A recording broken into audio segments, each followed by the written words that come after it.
Bienvenidas y bienvenidos a este conversatorio sobre las reivindicaciones y retos legales con los que nos encontramos hoy el colectivo LGTBI+. Bueno, voy a empezar haciendo un breve recorrido sobre lo conseguido y lo reivindicado hasta ahora, pero no sin antes presentar a quienes nos acompañan hoy.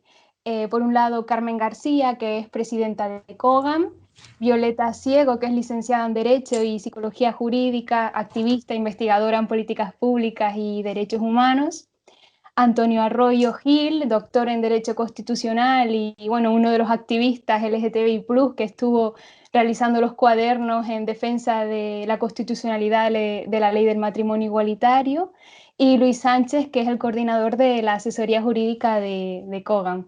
Bueno, como decía, empieza haciendo un recorrido breve, ¿no? Nos remontamos a finales de los 70, cuando comienzan las primeras reivindicaciones en las calles de Barcelona, ¿no? Llevando a las calles pues los reclamos contra la LGTB-fobia, y le siguen ciudades como Madrid, como Bilbao, como Sevilla, ¿no? Y bueno, van uniéndose otras ciudades hasta que en el 95 se convoca a nivel estatal. A finales de los 70 los reclamos eran, pues, para empezar, contra esa ley de vagos y maleantes, que luego fue llamada de peligrosidad social, ¿no? Y hasta acabar con ella. Luego comenzaron los reclamos en los años 90, porque se hacía cada vez más real, ¿no? Esa reivindicación por la ley de parejas de hecho.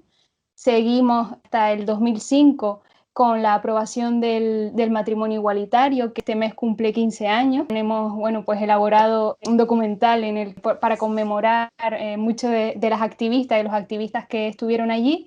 Y bueno, y ya nos remontamos a 2007 con la ley de identidad de género, ¿no? Y bueno, ya haciendo este recorrido, que sé que es muy, muy breve, ¿no? Ya ustedes que nos cuenten un poquito mejor hacia dónde vamos, ¿no? ¿Cuáles serían, lanzo la pregunta y que empiece respondiendo quien quiera, cuáles serían las principales reivindicaciones y retos legales con los que nos encontramos hoy? Bueno, si queréis, a ver, ahí ahora mismo en el Congreso de Diputados se acaba, está pendiente de que, o quieren hacer la reforma de la Ley 3 de 2007 por una parte, y luego también quieren hacer la ley de maltrato y demás, y también está la ley LGTBI, que comprendería también la ley trans. Eso es por una parte, pero también hay gente que quiere separar la ley trans aparte y en principio en el gobierno actual los socios de gobierno quedaron en que lo iban a hacer de manera distinta, aunque en el proyecto que se ha presentado creo que ha empezado hoy con lo de las alegaciones y demás, y, y va todo junto. Entonces no sé cómo irá todo. Lo que sí sé es que la legislatura anterior fue un fracaso en todo esto, porque se presentó la ley LGTB y tuvo, creo que de 90 y tantos artículos, creo que tuvo 200 enmiendas y se enmendó hasta el título. O sea, el único artículo que no se enmendó era el de derogatorio, creo que lo demás estaba todo enmendado o para enmendar. Y claro, eso también hizo que la reforma de la ley 3 de 2007 también se quedara en el cajón. Son 4 artículos. Se podría haber hecho si hubieran querido, pero no se sacó a tiempo. Siempre los unos a los otros se decían de que la culpa la tenía el otro, porque la mesa del Congreso estaba por Ciudadanos y por el PP, controlando un poco lo que es a nivel legislativo, pero al final los unos por los otros la casa sin barrer. Al final no salió nada y espero que en esta legislatura salga algo, porque está todo en ciernes, lo tenemos todo ahí. No sé, seguir vosotros. Bueno, yo creo que, por contextualizar un poco, me parece que el movimiento LGTB consiguió sus grandes avances en materia de igualdad legal o formal a comienzos de los años 2000, ¿no? En 2005 con la aprobación de la ley de matrimonio igualitario, en 2007, como habéis dicho, con la aprobación de la ley de identidad de género.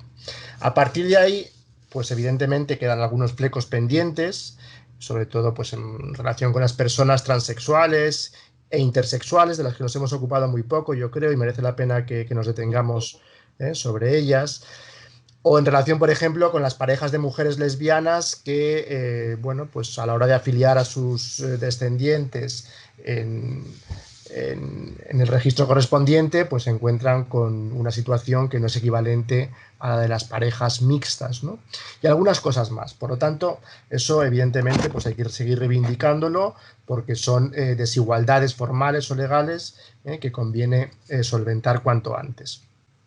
Pero dicho esto, yo creo que el gran reto para el colectivo LGTB en estos momentos es conseguir que esa igualdad formal o legal se transforme en igualdad real. Y en eso estamos desde hace algunos años. Y la verdad es que hago autocrítica, no sé si con pleno acierto, ¿no?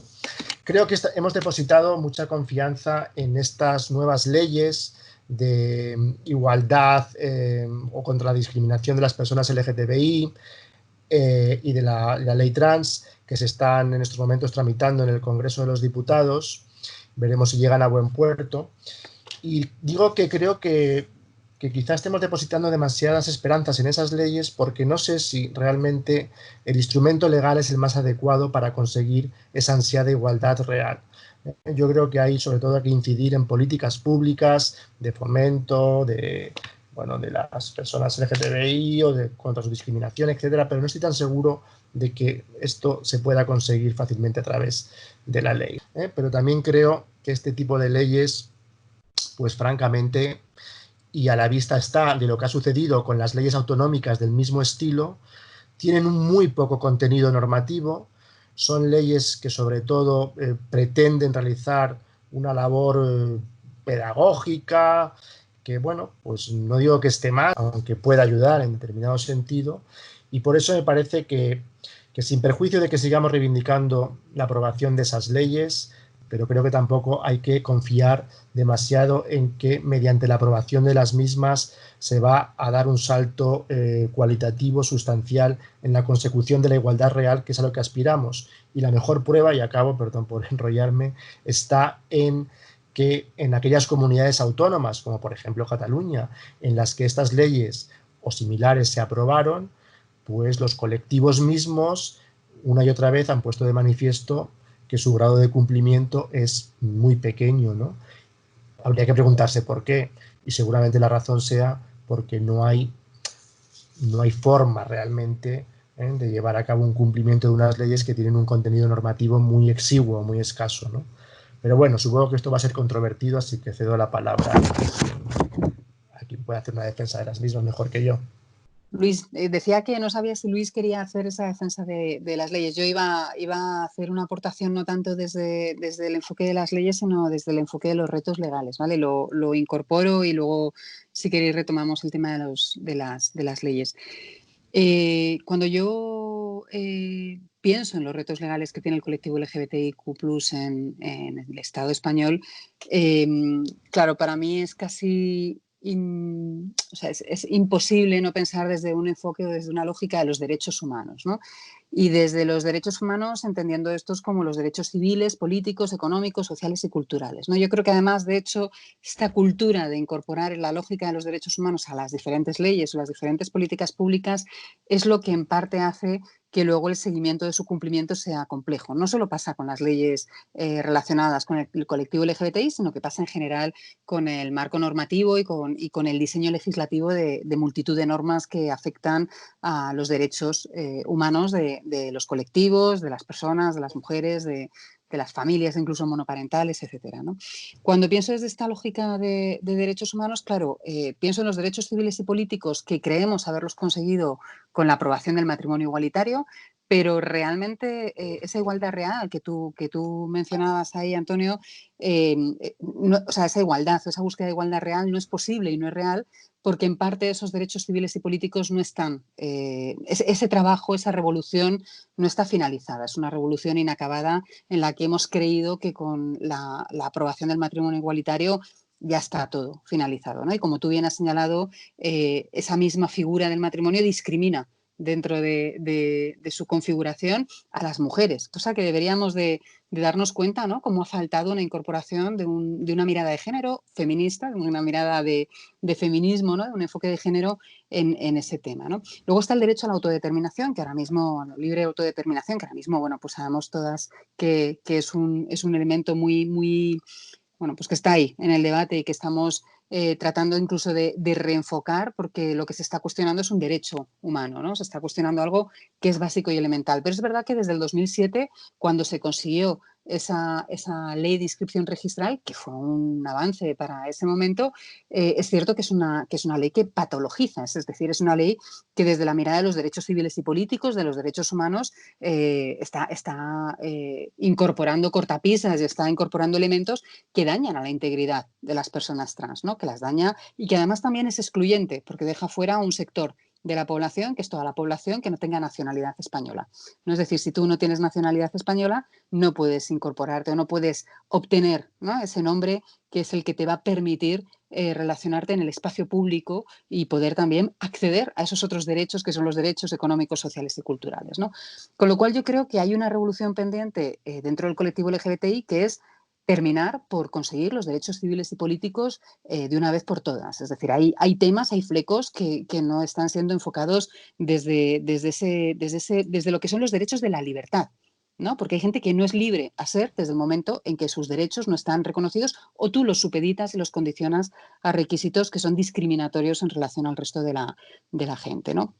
Luego hay otros derechos que tienen que ver, lógicamente, con los derechos económicos, sociales y culturales que están ahí y que además cada vez que los tratamos de incorporar está claro que no son posibles. Por ejemplo, todo el tema del PIN parental, yo creo que es un tema que ahora mismo tenemos un poquito aparcado por el tema, pues por lo que nos ha pasado con la pandemia y la COVID, pero es alarmante y es preocupante, ¿no? Que se esté negando o que se esté tratando de coartar el acceso a la educación desde los argumentos y las argumentaciones tan retrógradas y tan reaccionarias que están llegando, ¿no? Nos estamos encontrando con un ataque a esos derechos culturales, ¿no? A esos derechos fundamentales que tienen que ver con la igualdad, ¿no? Y luego hay un elemento que a mí me llama muchísimo la atención, que es el tema de las terapias, ¿no? Hay un elemento que seguimos posponiendo y que sigue ahí un poco en la recámara y que a mí me parece fundamental porque al fin y al cabo, en la medida en que permitimos que haya esas terapias, que haya esas prácticas, ¿no? Que están ahí rozando por completo la legalidad, lo que estamos es también permitiendo que se nos siga tachando, entre comillas, o se nos siga cuestionando y no estamos logrando incidir en el cambio de paradigma que requiere esa igualdad real que queremos y esa igualdad que se busca con las leyes, ¿no? Al final, cuando alguien piensa en leyes integrales, sean de género, sean de protección a la infancia, sean leyes integrales trans, sean leyes integrales LGBTI, lo que estás tratando es de pisar el acelerador en un cambio de cultura que crees que es necesario en tu sociedad, ¿no? Que crees que es necesario en tu mundo. Pero también es verdad que ese acelerador, siendo necesario, no lo podemos pisar sin darnos cuenta de que hay una serie de flecos que estamos dejando y que estamos posponiendo y que estamos no viendo desde el activismo LGBTI, ¿no? Y luego, por último, para mí hay un reto muy importante, que es el no caer en la ola de punitivismo en la que están cayendo algunos grupos, ¿no? Con el tema de los incidentes de odio. Yo creo que efectivamente el tema de los incidentes de odio, de los delitos de odio, es un elemento preocupante, ¿no? Pero la manera en que abordemos desde el colectivo LGBTIQ+, el que esos incidentes no queden impunes es fundamental, porque podemos estar alimentando la justicia punitiva que es completamente contraria a nuestros derechos y que además se nos puede volver en nuestra contra porque alimenta y nutre a los colectivos más reaccionarios y menos dialogantes y que al final no están pensando en las personas, sino que están pensando en los enemigos. No nos interesa alimentar a quienes piensan en política del enemigo y yo creo que tenemos que hacer alianzas, tenemos que hacer muchas alianzas con los feminismos en plural, para tratar de buscar una justicia en esos casos y en esos incidentes que se asocie más a una justicia transformativa, ¿no? Entendiendo la justicia transformativa como esa justicia que es capaz de respetar los derechos de las personas que cometen los delitos, los incidentes, porque tienen derechos, nos guste o no, pero también tratar de transformar la situación, reparando a las víctimas no solamente en su parte individual, sino también en su parte simbólica, ¿no? Con lo cual yo creo que el colectivo está focalizando mucho en las leyes, pero yo creo que buscamos en las leyes una pócima mágica que no va a suceder si no nos paramos antes a analizar por qué hay cosas que están ancladas, que están estancadas y que están completamente, bueno, pues debilitándonos como colectivo, porque incluso dentro del propio colectivo estas cosas a veces cuesta mucho generar alianzas, ¿no? Esto es un poco la reflexión que yo os puedo hacer. Bueno, pues os voy a hablar un poco. Voy a hablar desde dos perspectivas, ¿de acuerdo? Una como jurista, digamos, levantándome y mirando desde arriba, y otra como práctico del derecho, que como voluntario de Kogan acude semanalmente a prestar consultas jurídicas de carácter gratuito a las personas que nos llegan al colectivo. Ahí tenemos de verdad una visión que es muy curiosa, porque no, muy curiosa, para mí me parece muy enriquecedora, porque realmente estamos viendo problemas concretos y determinados que en ocasiones pues, se nos pueden ir. Bueno, mirando desde arriba, como digo, yo estoy de acuerdo con lo que habéis dicho tanto Antonio como Violeta, en el sentido de que demasiadas leyes pues a lo mejor pues, no nos sirve para avanzar en el camino de la igualdad real.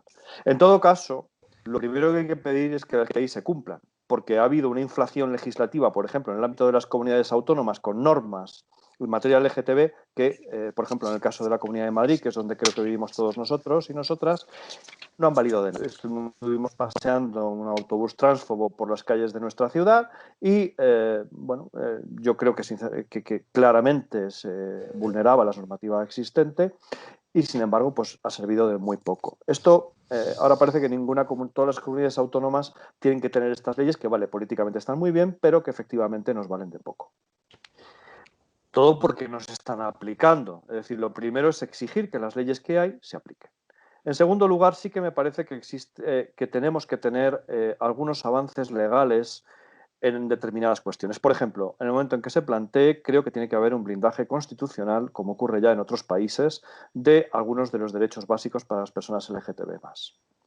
Y me estoy ya refiriendo en concreto al caso del matrimonio igualitario. Otras realidades también, pero consta que existen algunas constituciones que Antonio seguro que sabe mucho mejor que yo, que ya blindan constitucionalmente este derecho. Yo entiendo que eso sí que es un andabonazo importante para que no volvamos a tener una sentencia como la del Constitucional en la que se dice, sí, esto es una ley ordinaria y se podría cambiar, pero no es inconstitucional, pero se podría cambiar. Eso es una realidad y tenemos que creo que los derechos, como has apuntado, Violeta, se consiguen, pero también hay un peligro de reacción y lo que antes nos parecía increíble, a lo mejor dentro de 10 años estamos con un gobierno pues como el polaco, donde estemos pues marcha atrás totalmente. Y no es algo descartable, por lo tanto, un blindaje constitucional de los derechos básicos LGTB+ sí que sería importante.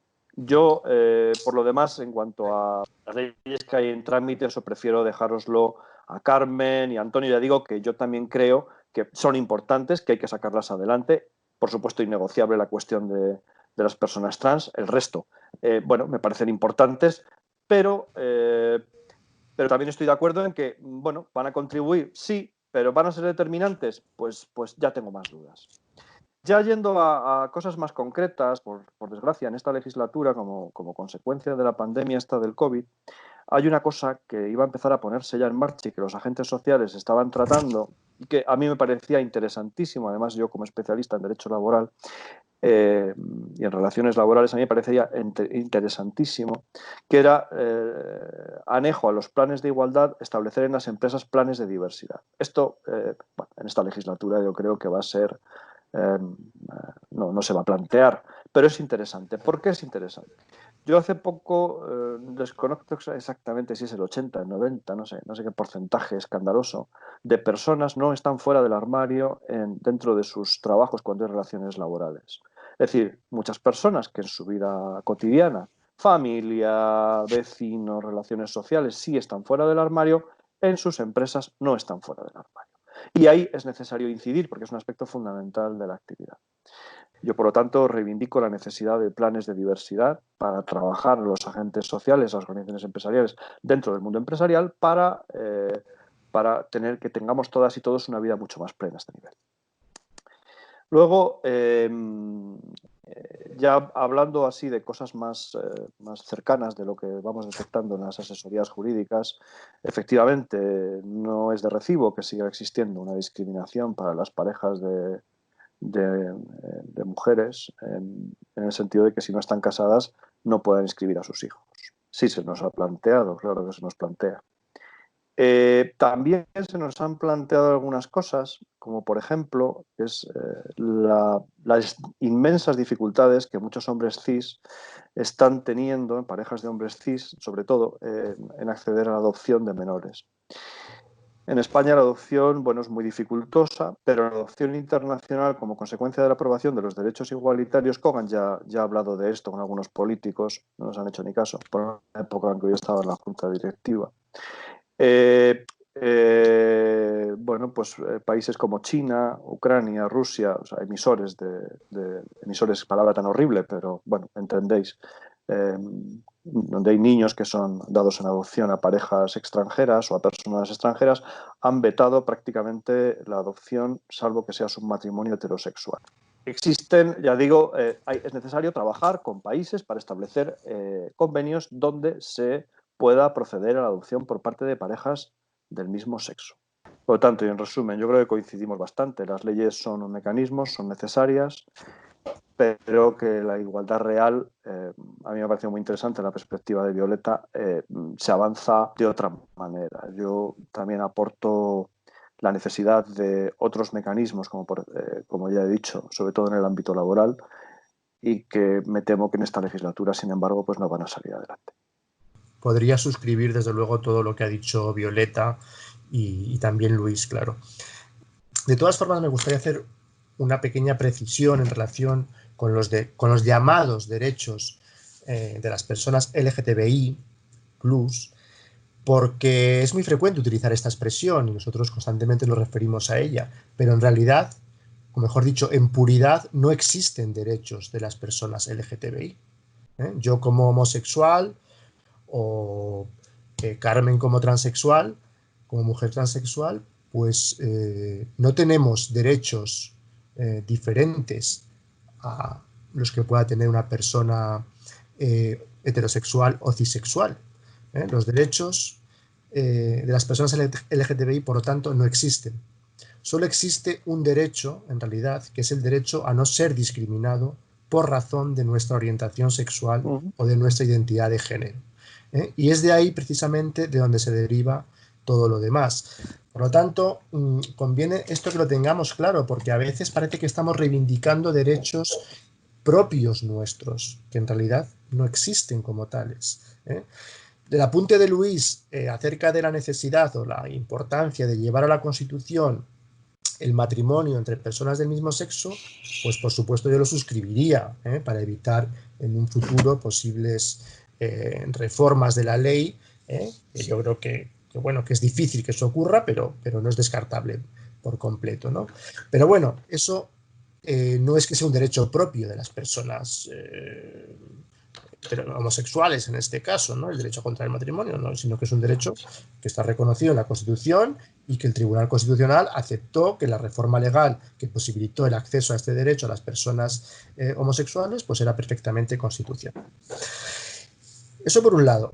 Y por otro lado, no me quiero enrollar tampoco aquí, me gustaría introducir una reflexión en relación con la legislación pendiente, que por supuesto yo suscribo, repito, lo dicho por vosotros, sobre algunos aspectos que han quedado pendientes y que conviene solventar, pero me preocupa más la idea de que necesitamos o reivindicamos como colectivo la aprobación de una ley específica de igualdad de trato de las personas LGTBI.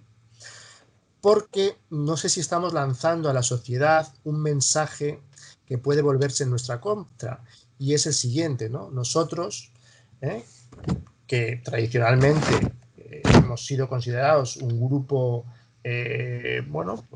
vulnerable, o un grupo necesitado de especial protección, etcétera, como queramos llamarlo, ha llegado un momento en que hemos adquirido una gran fuerza social y política que nos permite reivindicar la aprobación de una normativa específica destinada a garantizar nuestra igualdad de trato y no discriminación. Que por supuesto estoy a favor de ella, claro, cómo no. Pero eso, repito, lanza un mensaje que puede resultar un tanto equívoco, porque evidentemente hay otros colectivos que también se encuentran en situaciones desfavorables tradicionalmente. Y con la reivindicación de una ley específica, pues puede dar la impresión de que estamos reivindicando algo propio, ignorando la situación en que se encuentran los demás. Por eso yo soy más partidario, en el caso de que estas leyes se aprueben, de que la ley de igualdad de trato y contra la discriminación de carácter general, pues en su caso acoja un capítulo específico destinado a las personas LGTBI, pero integrado en una ley que bueno, pues lucha contra todo tipo de discriminación de cualquier colectivo que sea objeto de la misma, ¿no? Por razón de su color de piel, por razón de su nacionalidad, por razón de su etnia, por razón de su discapacidad o capacidades diferentes, etcétera, ¿no? Y bueno, pues eso lógicamente no sucede con la reivindicación de esta ley propia LGTBI, ¿no? Y bueno, en relación con esto, luego, si es posible, me gustaría añadir algo más sobre a mi juicio, necesidad de que el discurso del movimiento LGTBI comience a virar un poco, ¿no? Porque creo que seguimos reproduciendo patrones propios de otra época, bueno, que evidentemente pues surtió muy buen efecto, pero ya no estamos en el año 2000, estamos en el año 2020 y yo creo que la situación no es la misma y por lo tanto los argumentos que el colectivo LGTBI debe exhibir, pues creo que deben de ser otros, ¿no? Me parece bien lo que habéis dicho, pero también los derechos nacen, siempre hay un ius novo y con los derechos que ahora llamamos fundamentales, hemos estudiado todo el mundo, the Bill of Rights, hemos estado estudiando la Declaración de los Derechos Universales, o sea, del hombre, etcétera, hasta la Carta de San Francisco, después los derechos y demás. Nosotros, aunque no tengamos derechos, sí tenemos unos principios recogidos en la ONU y también tenemos un reconocimiento que son los principios de Yogyakarta, que no sé si lo digo bien porque nunca me lío un poco, y también el derecho está reconocido en la Unión Europea. En eso se basa mucha legislación que luego los países que pertenecen a la Unión Europea tienen que positivizar en sus leyes. Concretamente, habéis estado hablando, bueno, quería centrarme primero en la reforma de la Ley 3 de 2007. La Ley 3 de 2007, es verdad, Violeta, que has dicho lo de los inmigrantes, pero también están los niños que se dejaron en su día y que también se incluirían ahora, que es lamentable muchas veces como los chavales y pues sufren bastante. O sea, la dicotomía de tener un nombre y tener que demostrar todos los días quiénes son, porque no son mayores de edad. Entonces eso arreglaría mucho, porque son 4 artículos y luego podemos, si quieren, discutir la otra ley, no sé qué, pero muchas veces yo, como les digo a los políticos, vosotros tenéis que solventar los problemas de la calle, tenéis que solventar los problemas que tiene la gente, los ciudadanos. Y esta ley son 4 artículos y haríais un gran favor a mucha gente, a los emigrantes y a los niños, porque al reconocerse tal cual no estarían dando explicaciones todos los días, ni tendrían, o sea, les garantizas un reconocimiento que es que además, y también a las personas con no llevarlo de la disforia de género, que es que está reconocido ya en la OMS, o sea, sería actualizar la ley, si no tenemos que hacer nada. La ley es obsoleta, la que tenemos ahora está obsoleta. Hace 2 años se despatologizó por la OMS a las personas trans. Entonces, ahora mismo tienes que entregar un formulario, tienes que entregar en el registro civil diciendo que tienes disforia de género, cuando tiene que firmar un psiquiatra o un psicólogo algo que no está reconocido por la OMS. O sea, que es anacrónico. Y eso sí me parece importante. si saliera esa ley, decimos que las leyes no hacen nada, pero esta ley en concreto sí hace mucho, y a las personas trans, y yo soy una persona trans y lo he vivido en mis carnes, y sé cómo se siente una persona teniendo todos los días que demostrar quién eres. Si te para la Guardia Civil con el coche y le das un carnet de conducir y no eres la persona que pareces ser. Siempre tienes que estar dando explicaciones. Y entonces eso sí es fuerte. Entonces, con 4 artículos, porque no son más, es que son 4 artículos, se solucionaría mucho. Luego discutiríamos las otras leyes, discutiríamos las otras cosas. Pero eso me parece importante. Y una cosa también muy importante que me parece es el artículo 510, lo que habéis dicho de los delitos de odio, que si te vas a la memoria de la Fiscalía General del Estado, dices, pues si no hay delitos de odio, no puede ser. Y los observatorios de los delitos de odio y demás, pues hay un montón de casos y luego te vas a la realidad y dices, ¿dónde leches están? Si es que no están en ningún sitio. Aquí falla algo. Aquí falla algo.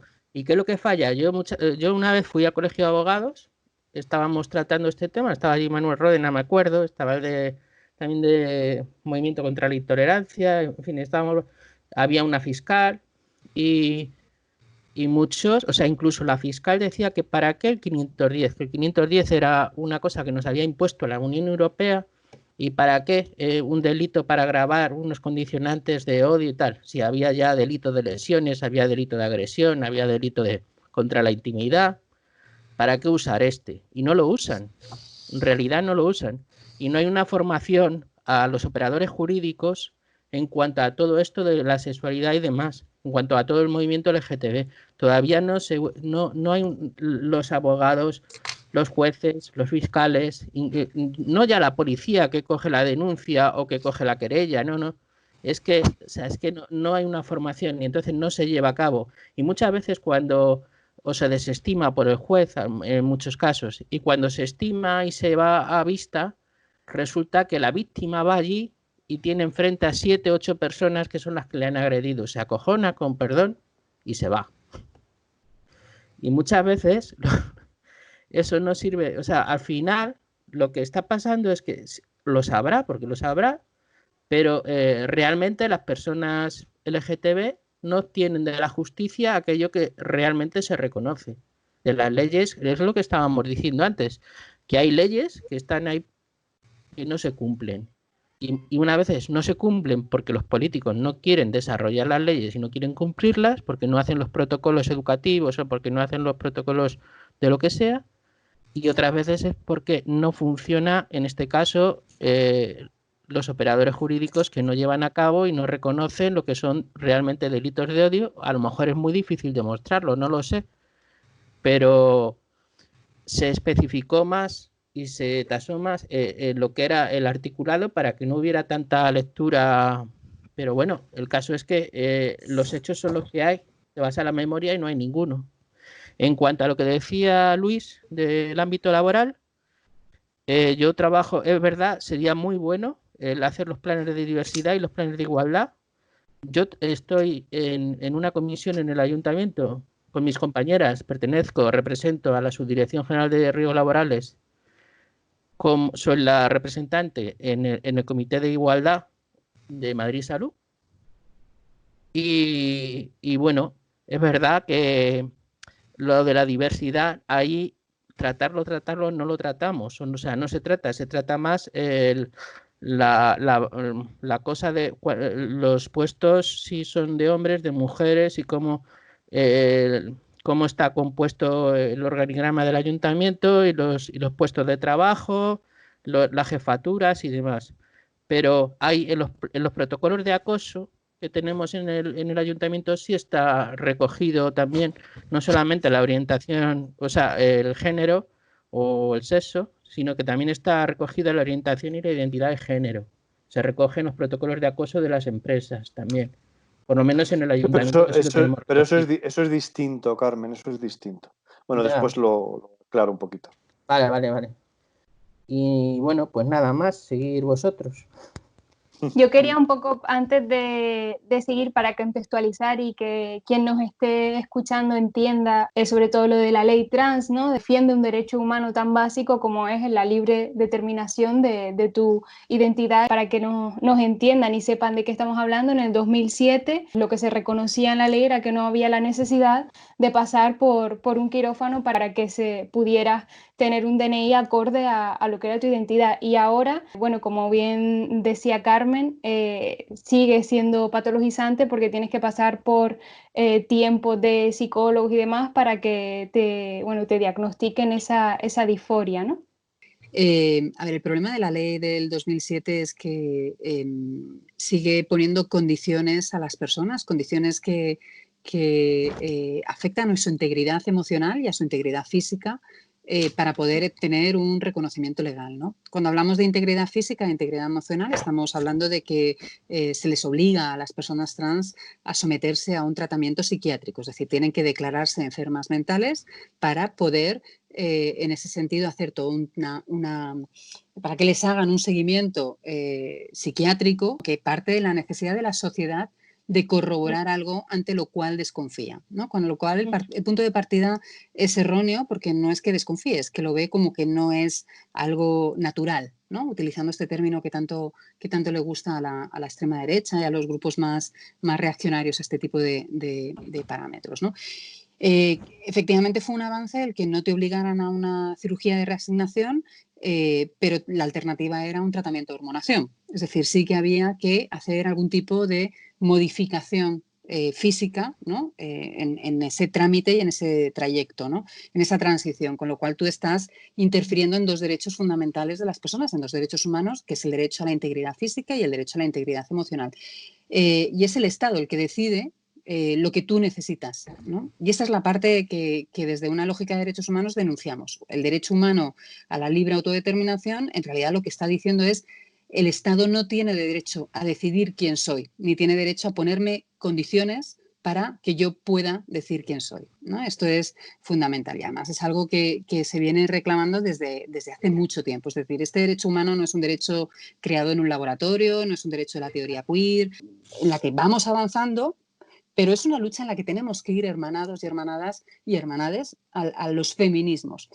Decía, termino ya, disculpadme que me enrolle, termino ya, pero decías, Antonio, y yo creo que es muy interesante esa reflexión de la ley de igualdad de trato, ¿no? De si hace falta una ley específica o no. Yo no tengo la respuesta. Creo que lo que sí tengo es la necesidad de debatir sobre esto y plantear todos los escenarios y debatir sobre esto con las personas racializadas LGBTI, con las personas migrantes LGBTI, con las personas que no tienen el privilegio de ser españolas LGBTI y que están ocupando los márgenes y las periferias de la orientación sexual, de las disidencias, porque yo creo que en sus voces y en lo que nos tengan que contar vamos a descubrir qué tipo de ley necesitamos como colectivo LGBTI desde una mirada interseccional y desde una mirada feminista. Innegociables. O sea, el éxito del activismo LGTBI+ es que todas y todos hemos hecho nuestras las luchas de cada una de las letras. Y yo creo que ahora mismo el colectivo, dentro de nuestro colectivo de Sopa de Letras, la situación de los T y de las T es intolerable. Entonces lo ha explicado Carmen. Esto es una línea roja y no podemos pactar nada que no sea las líneas que ha dicho Carmen. Es decir, tenemos que ser inflexibles. No hay negociación en materia de derechos humanos básicos para las personas LGTBI, para las personas transexuales, y creo que en esto estamos de acuerdo. La discriminación está ahí, y si no te contratan en un trabajo es por lo que sea, pero el origen de esas discriminaciones y el diagnóstico tiene que ser distinto. Bueno, ya digo que es un debate que a mí, con que haya una legislación que efectivamente, porque esto sí que parece importante, que nos garantice pues la igualdad constitucional que tenemos reconocida y ya como broche de las normas legales que son necesarias, pues sí sería importante. Yo no me resisto a decir algo también en relación con la autodeterminación de la identidad sexual y de género, ¿no? Y la polémica que ha surgido en torno a esta cuestión, con el planteamiento de determinado sector feminista, negando que las personas transexuales lo sean simplemente porque digan que lo son, ¿no? Por resumirlo de manera muy, muy simple, ¿no? Bueno, yo creo que es un discurso equivocado, por distintas razones, pero sobre todo por una. Y es que me parece que estamos en un momento en el que el binarismo sexual, el llamado binarismo sexual, que los sexos se reducen a masculino y femenino, es algo que está siendo superado ya en muchos países, muchos de los cuales de nuestra órbita, en los que, bueno, precisamente se caracterizan por una defensa avanzada de los derechos humanos.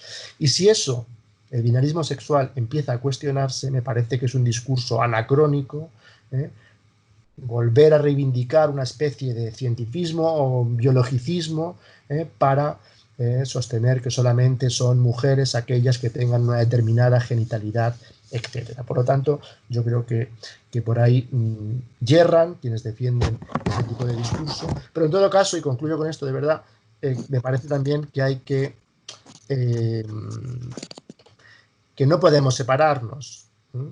Que si desde hace, sobre todo a partir de la segunda mitad del siglo pasado, el éxito del movimiento feminista y por supuesto el éxito del movimiento LGTBI se produjo porque fuimos de la mano, si ahora nos separamos, me parece que vamos a hacer un flaco favor a ambos movimientos.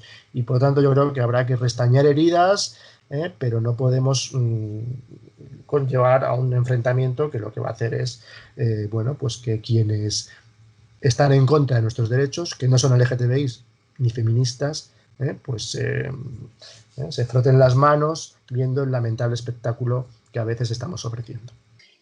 A veces a mí me surge la reflexión de realmente qué sector del movimiento LGBTI está en crisis, ¿no? Porque yo miro el movimiento racializado con sus feminismos, con sus disidencias y con su lucha, ¿no? Y les veo perfectamente articulando los diferentes sentimientos, los diferentes sentires y veo que en ese sentido la articulación, que tienen perfectamente integradas las desigualdades, ¿no? Tienen perfectamente integrado el que a las personas nos atraviesan diferentes realidades, ¿no? Creo que la crisis que en este momento está es la alianza del movimiento blanco LGBTI y del movimiento blanco feminista.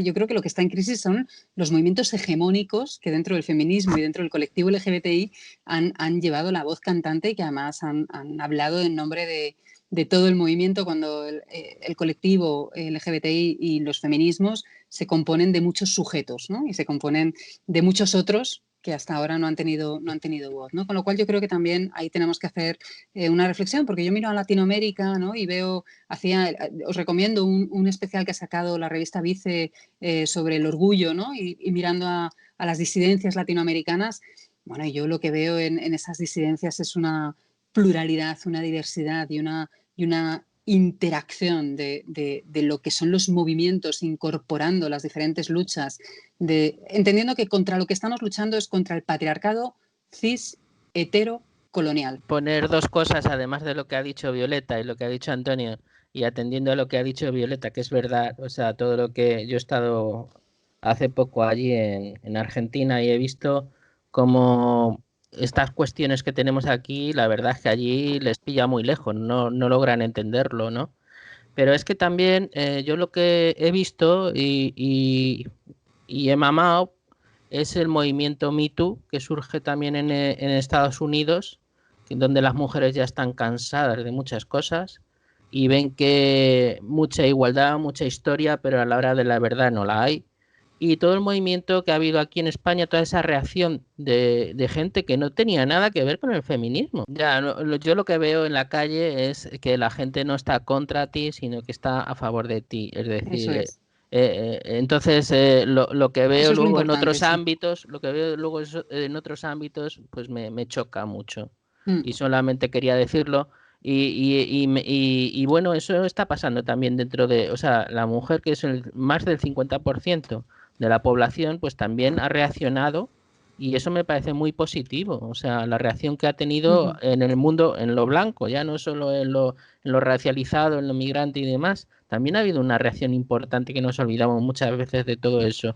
Yo sigo en Estados Unidos a Women March y a otras cuentas también de todo este movimiento, y la verdad es que no hay ninguna exclusión, no hay nada y vamos todos de la mano, o sea que, pero bueno, nada más. Por terminar, es decir, que no nos fustiguemos tanto porque seguro que avanzamos en la buena dirección. Una vez que nuestra sociedad también vaya evolucionando con la aportación de personas que han venido de otras partes y de otras circunstancias. Yo para terminar, sí, lo que sí que quiero puntualizar es que muchas veces, especialmente pensando en la gente joven, pensamos que los derechos están garantizados. No. Los derechos no están garantizados ni para las mujeres, ni para nosotros, ni nosotras, ni para ninguna minoría oprimida o mayoría oprimida, porque en este caso las mujeres son mayoría, pero bueno, no están garantizados. Imaginemos otros sitios. Por lo tanto, que la gente joven, con independencia, que empiecen a aportar también en el activismo, a dar ese giro que, como yo coincido con Antonio, que hay que dar, y que se involucren, porque no tenemos absolutamente nada garantizado. Oye, yo, disculpadme que quiero hacer dos aportaciones, disculpadme, ¿eh? Cuando yo hablo de la gente racializada, hablo de gente española. Yo al menos tengo amigos racializados españoles, ¿eh? Esto es importante. Pero porque... al final No, pero yo creo que también en España nos tenemos que mirar, por ejemplo, nuestro racismo hacia la población y hacia el pueblo gitano, ¿no? O sea, yo creo que ahí hay un elemento, es simplemente un apunte sobre, o sea, disculpadme que lo tenga que decir porque es que como vengo trabajando últimamente un poco en esto, son de estas cosas que te sabe mal no decirlo porque pienso en gente que puede estar viéndolo y me parece importante subrayarlo porque soy un poco su voz también aquí, ¿no? Entonces me parece importante también hacer una reivindicación de que, por ejemplo, el pueblo gitano somos muy racistas. Ahí hay encuestas súper interesantes hechas respecto a si preferimos tener a un gitano de vecino o a un migrante y porcentualmente la gente suele rechazar tener un vecino gitano, ¿no? Bueno, animaros a que firméis una petición que hay desde Amnistía Internacional precisamente con el tema de Polonia, con el orgullo, o sea, que os metáis en su web para precisamente reivindicar un poco las situaciones que están pasando ahí.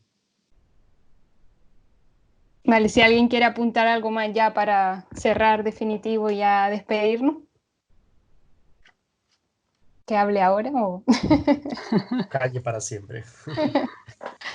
No, pues que ha sido un placer compartir este conversatorio con todos. Sí, la verdad que ha sido muy enriquecedor, sobre todo pues traer esa perspectiva interseccional que a veces nos falta un poco, ¿no? Desde nuestra perspectiva blanca, eurocéntrica. Entonces, bueno, me ha parecido muy interesante y bueno, muchísimas gracias por estar aquí y compartir esta tarde calurosa en la que a todas nos apetecería estar tomando algo fresco y bueno, que están aquí aportando cada uno su visión, así que muchas gracias. No, gracias a vosotros y gracias a los compañeros y a las compañeras, ¿eh? Gracias.